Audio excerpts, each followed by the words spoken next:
You don't even realize it, but your pain has become your identity. Pause. You say you want to heal, to grow, to move on, but every time peace comes close, you sabotage it. Why? Because pain is no longer just an experience. It's who you believe you are. This video isn't here to blame you. It's here to expose the invisible chains you've been dragging for years. Because healing doesn't always feel like peace. Sometimes it feels like death, like grief. Because the moment you try to let go of pain, your brain panics. Who am I without this? Let's unravel the root of that question. Let's go back to where the wiring began. Maybe you were raised in a house where love came with yelling, where connection meant fixing someone else's chaos, or where silence wasn't peace, it was punishment. You learned young that attention only came when you were hurting, that your emotions were too much, or not enough. Your nervous system didn't learn joy as the baseline, it learned survival. So you grew up confusing pain with safety, not joy, not abundance, pain. So when peace comes now, it doesn't feel safe. It feels wrong. It feels like waiting for the other shoe to drop. Because anything that doesn't match the familiar chaos, your nervous system reads as a threat. Examples? You chase emotionally unavailable people because they feel familiar. You get close to success. Then something goes wrong. You say you want peace, but the moment things calm down, you pick a fight, create a mess, scroll into anxiety, because your system is addicted to the old frequency. The pain is familiar, and familiar feels safe. You didn't just go through pain, you became the pain. There's a difference. At some point, your story stopped being a chapter and became your whole identity. I'm the girl who always gets left. I'm the one who never wins. I'm the one who was betrayed. I'm the broken one. That narrative gave you something: sympathy, attention, justification, even a sense of power. Because if you're the one who's always hurting, then you don't have to risk anything. You already know how it ends. But here's the hard truth.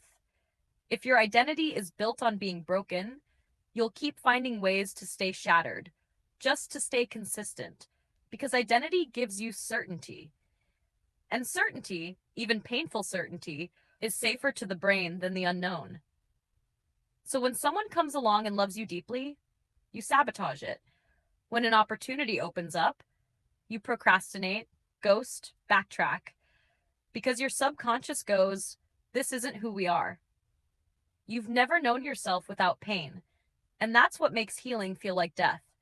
Because to let go of the pain is to lose the version of you who survived it, and that version has become your anchor. This isn't just psychological, it's chemical. Your body memorizes your emotions. The sadness, anxiety, rage, hopelessness. Your nervous system got used to it. And now it craves those emotional cocktails. It's called emotional addiction. Even if your mind wants peace, your body wants the chaos it's familiar with. Here's how the loop works. 1. You feel unworthy.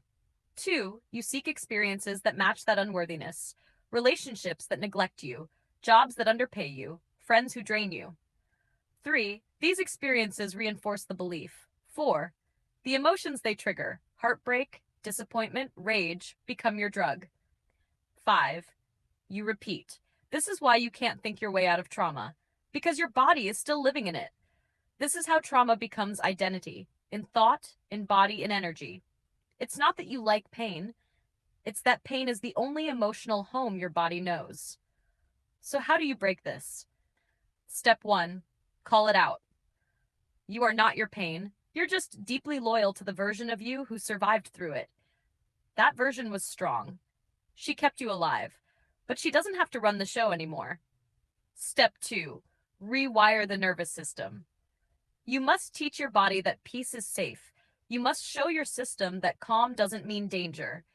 You must practice joy without guilt, stillness without panic, love without sabotage. Use tools like somatic healing, breath work, grounding, tapping, inner child work. Soothe the younger version of you who didn't get safety. Pattern interruptions. When you catch yourself spiraling, pause. Disrupt the familiar. You are not weak for having these reactions. You are wired this way. But wiring can be changed. Step 3, craft a new identity. Ask yourself, who am I without the pain? Let that be your journal prompt, your meditation, your mirror work. And when situations come up, pause and ask, how would healed me respond to this? Not perfect you, not pretend you, just the version of you who doesn't need to suffer to feel real. Start small, build emotional muscle. No one tells you this, but healing often feels worse before it feels better. Because you're not just healing wounds, you're letting go of an identity. That pain-driven self? She was your armor. She got you through hell. She told your story. She kept you safe. So of course letting her go feels like a funeral. You might feel lost, numb, detached from your old world, scared of who you're becoming. This is normal. You're not doing it wrong. You're just shedding skin. Identity death always feels confusing because your brain and body are asking, if I'm not her, who am I? Answer, you're becoming. Here's the final truth. You didn't get to choose what hurt you, but you do get to choose what defines you. You don't have to be the girl who got hurt. You can be the woman who rose. You don't have to keep rereading the same chapter to prove your pain was real. Your healing doesn't erase your past, it honors it. Because the most powerful rewrite is this. My identity is no longer my trauma. It is my transformation. And yes, your nervous system will fight you. Yes, your subconscious will try to pull you back, but you can anchor into a new story if you choose.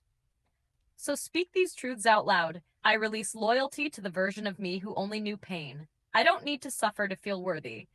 My identity is not my trauma. It is my choice.